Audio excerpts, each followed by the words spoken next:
നമസ്കാരം പ്രിയപ്പെട്ട പ്രേക്ഷകരെ. ഇപ്പോൾ ഈ നിമിഷം നമ്മുടെ പുത്തൻ ഗതാഗത വകുപ്പ് മന്ത്രി എവിടെയാണെന്ന് സത്യത്തിൽ എനിക്കറിയില്ല. തിരുവനന്തപുരത്തു നിന്നും ഇറങ്ങുന്ന ഒരു മലയാള പത്രത്തിൽ കണ്ടു അദ്ദേഹം വിദേശ യാത്രയിലാണെന്ന്. മുഖ്യമന്ത്രി യാത്ര പോയിരിക്കുന്ന പോലെ അദ്ദേഹം ഒറ്റയ്ക്കാണോ, കൂടെ ഭാര്യയുണ്ടോ, മക്കളുണ്ടോ എന്നൊന്നും എനിക്കറിയില്ല. ഇനി ഭാര്യ കൂടെ ഉണ്ടെങ്കിൽ അത് സ്വന്തം ഭാര്യയാണോ മറ്റാരുടെയെങ്കിലും ഭാര്യയാണോ എന്നൊന്നും എനിക്കറിയില്ല. എൻ്റെ വിഷയമേ അതല്ല. എന്തായാലും ആൾ കുറച്ച് ദിവസമായി വിദേശത്താണ്.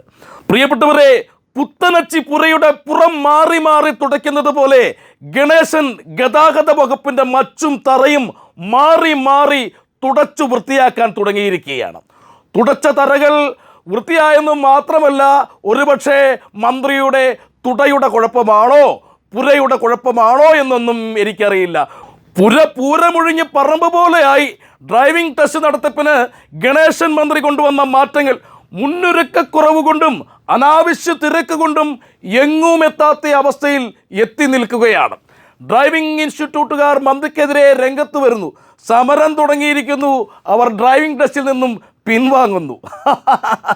ഡ്രൈവിംഗ് ടെസ്റ്റ് പണമടച്ച് കാത്തിരിക്കുന്നത് ഏകദേശം 10 ലക്ഷം ആളുകളാണ്. 10 ലക്ഷം അടിമകളാണ്. 10 ലക്ഷം ആളുകൾക്ക് നേരെ മുഖം തിരിച്ച് മന്ത്രിക്ക് വിദേശയാത്ര പോകാം. പ്രിയപ്പെട്ടവരെ, അവരുടെ കഷ്ടപ്പാടുകൾ താങ്കൾക്ക് കണ്ടില്ലെന്ന് നടിക്കാം. അതിനവകാശമുള്ള പ്രിവിലേജ്ഡ് ഇനത്തിൽപ്പെട്ട ഒരാളാണല്ലോ താങ്കളും.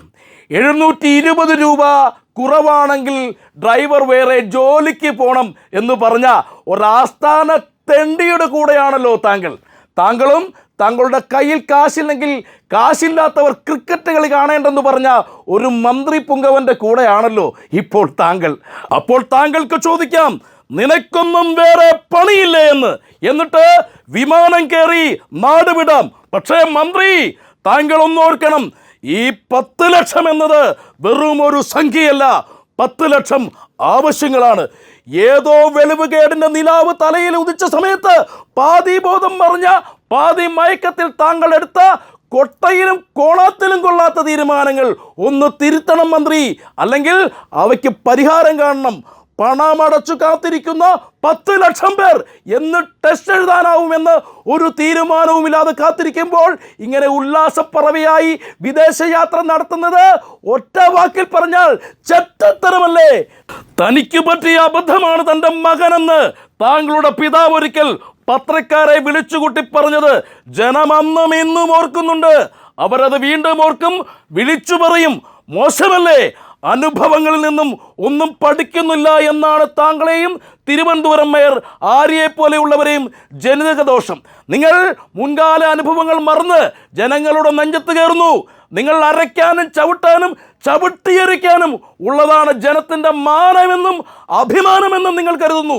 ആ വിവരക്കേട് ഒരു അലങ്കാരമായി, ഒരു കിരീടമായി ഗണേശ തലയിൽ കൊണ്ടുപോയി നടക്കരുത്.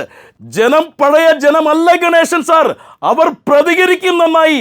നിന്റെ തന്തയുടെ റോഡാണോ ഇതെന്ന് MLA ചോദിച്ചാൽ അവൻ തിരിച്ചു ചോദിക്കും, ജനം ചോദിക്കും, നിന്റെ തന്തയുടെ റോഡാണോ ഇതെന്ന്. അപ്പോൾ കരഞ്ഞ് പിഴഞ്ഞ് മൂക്ക് ചീറ്റിയിട്ട് കാര്യമില്ല. 10 ലക്ഷം പേരെ വെയിലത്ത് നിർത്തി അവർ കൊടുത്ത കാശെടുത്ത് വിദേശത്ത് കുടിച്ച് കൂത്താടാൻ പോകുമ്പോൾ അവർ താങ്കളെ വഴിയിൽ തടഞ്ഞു നിർത്തി ചോദിക്കും, സാർ ഇതെന്ത് കോപ്പിലെ കോണത്തിലെ പണിയാണെന്ന്.